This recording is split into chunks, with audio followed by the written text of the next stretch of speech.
¿Cómo fue el proceso de tu elección como alcaldesa? O sea, ¿cómo fue que te dijeron, queremos que estés al frente de una coalición y dijiste que sí?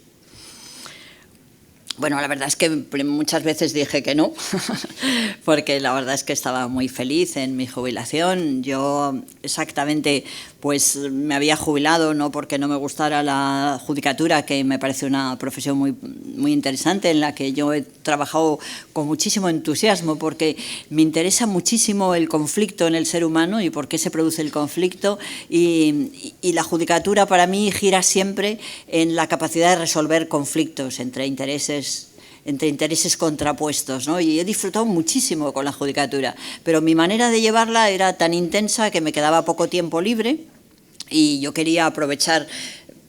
Me pesaba mucho el tener muchas cosas que decir y que no me iba a dar tiempo a decirlas, y decidí pues optar por jubilarme anticipadamente, ¿no? Y empecé a trabajar en muchas cosas que me interesaban.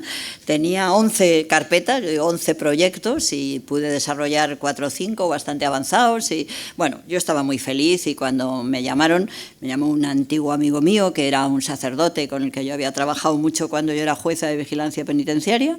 Él había dejado de ser sacerdote y se había casado con una feligresa estupenda, y estaba muy feliz, y no había vuelto a verle durante un tiempo, y me pidió. Yo le dije, mira, Javier, lo siento muchísimo porque es que no puedo, tengo ya unos años, que esto no es lo razonable, que no puede ser, y me insistió mucho, y le dije que no, y así varios más. Me llamó un amigo, muy amigo, y me dijo, pero Manuela, no, es que no puedes dejar, es que es nuestra gente y te lo están pidiendo, tienes que decir que sí y tal. Bueno, eso de que es nuestra gente me llegó bastante, la verdad, ¿eh? Me llegó bastante, porque yo sí notaba que era mi gente, que eran personas que querían que cambiaran las cosas y tal.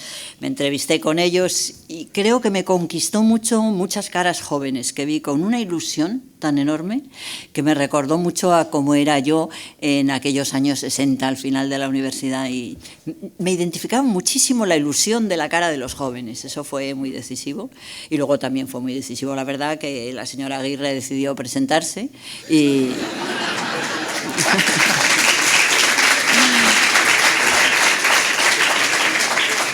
y no sé, de alguna manera pensé que era necesario que hubiera un perfil parecido al suyo. Ella era abuela, yo también, y de alguna manera pues me parecía que yo podía decir de tú a tú cosas que no veía quién podía enfrentarse a ella, y como ya sabes, Pedro, pues dije 1, 2 y 3, y no se puede uno arrepentir, eso es lo que hay.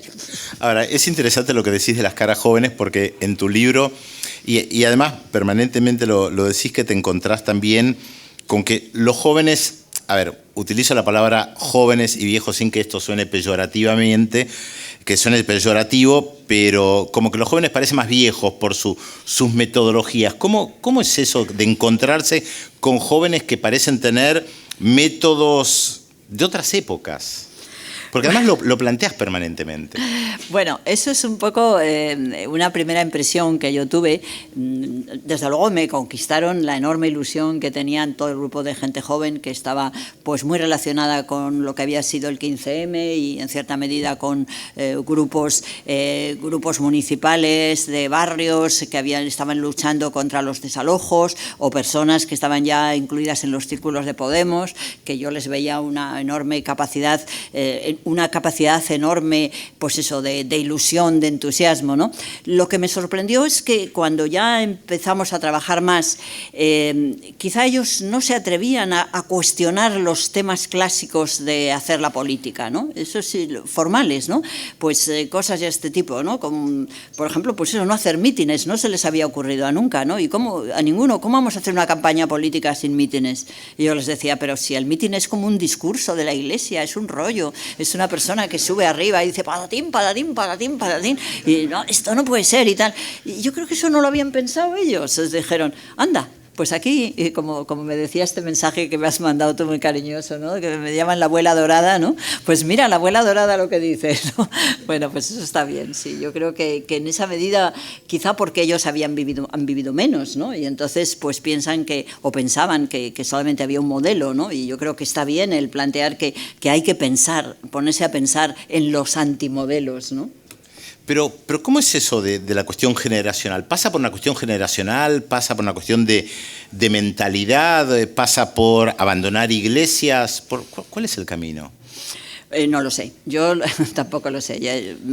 Vais a perdonarme y me perdonas tú, Pedro, y hay muchas cosas que no sé y no las sé y no puedo decir otra cosa. Pero algunas cosas en el libro decís.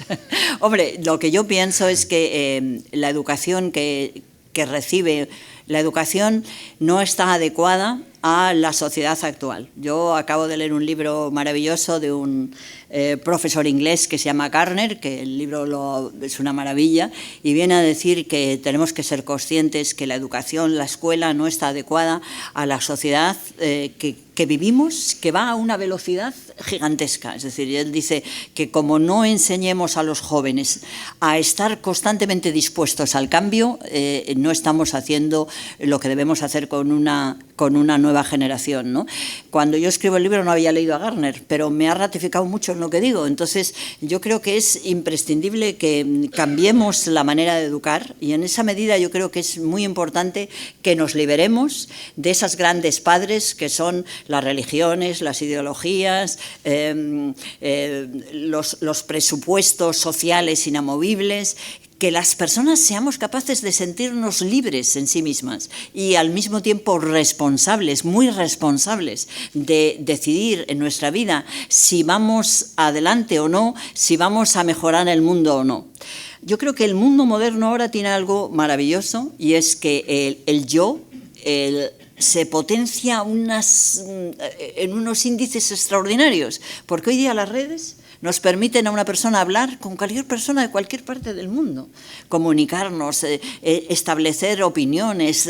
El yo tiene en este momento está, yo creo que como rodeado de un halo de empoderamiento extraordinario, pero a mí me gustaría que ese empoderamiento que la técnica nos está facilitando fuera unido con una asunción personal de que cada uno de nosotros somos mucho más libres de los que creemos y que no tenemos que esperar que sea el partido, que sea la religión, que sea la familia la que nos solucione el problema, ¿no?